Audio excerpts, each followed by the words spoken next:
12 points de succès pour l'année 2025.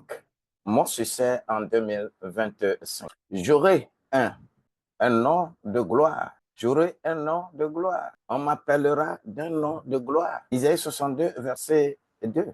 C'est important pour toi et pour moi de comprendre que nous irons de gloire en gloire. Alors, le premier point, tu as besoin de définir les objectifs clairs pour ta vie. Néhémie, lui, il avait fixé un temps au roi Artaxerxès et il a répondu. Il faut faire la planification stratégique. Il faut savoir que dans le cœur de l'homme, il y a plusieurs projets, mais c'est le dessein de l'Éternel qui se réalise. Alors, fais attention. Ça, c'est le second point. Le troisième point, fais de ton mieux pour que tu puisses établir un budget. Est-ce que quelqu'un va vouloir construire une tour et il ne va pas s'asseoir, réfléchir, calculer ce qu'il aura à dépenser avant de commencer, de peur qu'en commençant, qu'il ne s'arrête en chemin et que les gens qui passent vont se moquer de lui. Le quatrième point, je dois alors avoir un regard correct, savoir comment regarder dans les 5 directions, savoir regarder derrière pour connaître d'abord d'où tu viens et de deux, qui veut te terrasser. Savoir regarder à gauche et à droite pour connaître ceux qui te soutiennent dans cette marche. Savoir regarder devant pour savoir où tu vas.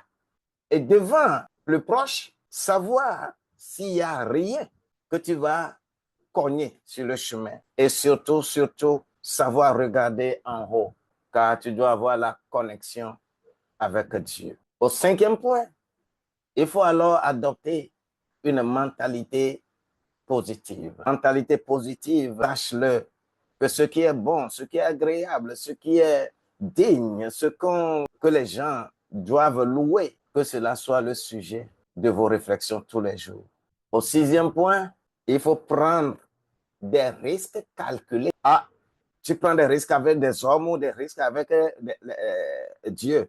À toi de savoir de quoi il s'agit. Les hommes peuvent t'interdire certaines choses, mais si cela n'est pas interdit par Dieu, sache-le que c'est ça le meilleur chemin. En dehors de ça, il faut faire attention. Le 7e point, il s'agit de gérer son temps efficacement. Chaque chose avec son temps. Il y a certaines choses, on ne les fait pas à des âges donnés. Il est écrit, Seigneur, apprends-nous à compter nos jours afin de devenir sages devant toi. Le 8e point, je vais bâtir alors des fondements. Je vais bâtir sur des fondements, mais pas sur n'importe quel fondement. Et je ne vais pas chercher à créer un autre fondement. Alors, que faut-il faire? Il faut investir en soi. Toi là, tu te crois connaître tout, trop. Apprends. Dans tout domaine là, on apprend. Le jour où tu cesses d'apprendre, le jour où tu cesses d'investir en soi pour mieux apprendre, le jour où tu cesses cela, cela veut dire que le jour là, tu es dans la tombe. Il faut faire attention. Le 9e point, il faut savoir qu'il faut avoir un réseautage. C'est-à-dire, toi seul, tu ne peux pas réussir. Il te faut appartenir à un réseau. Il te faut travailler avec quelqu'un. S'il est écrit que si une personne chasse 1000 et 2 personnes vont chasser 10 000, prends ça et mets cela en profit dans tous tes achissements dans l'année 2025. Le 10e point, il faut surmonter les échecs. Écoutez, Jésus a dit à Pierre, arrière de moi, Satan. Mais la seule même personne là, Pierre, Jésus a dit qu'il est Pierre. Et sur cette pierre, je bâtirai mon église. C'est dans le même chapitre. Dans le même chapitre. Et en même temps, Pierre encore Satan. Il faut savoir ce que le diable peut faire. Il peut utiliser tous tes amis, hein. Ta femme, tes enfants, ton époux, tout.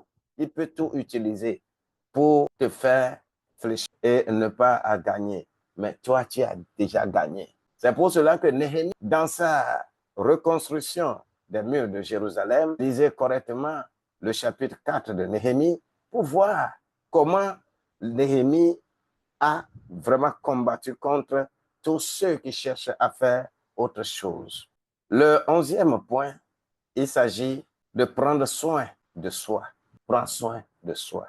Cherche aussi un moment de méditation et dis à Dieu, sonde mes reins, sonde mon cœur, sonde ma personne, sonde ma pensée, voir s'il y a quelque chose de mauvais dedans. Il faut disposer également de ce temps pour que la grâce de Dieu soit abondante pour nous.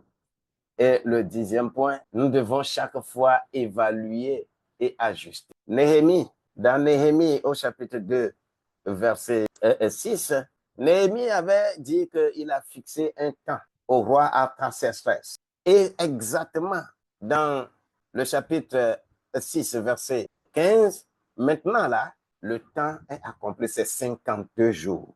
52 jours. Toi, prends immédiatement ce repère, car toi, tu peux parler d'un jour que c'est une semaine. Il y a 52 semaines dans l'année. Point à actualiser chaque mois, et vous verrez la performance que vous aurez à la fin de l'année 2025. Que la grâce de Dieu vous soit multipliée. Je vous aime bien.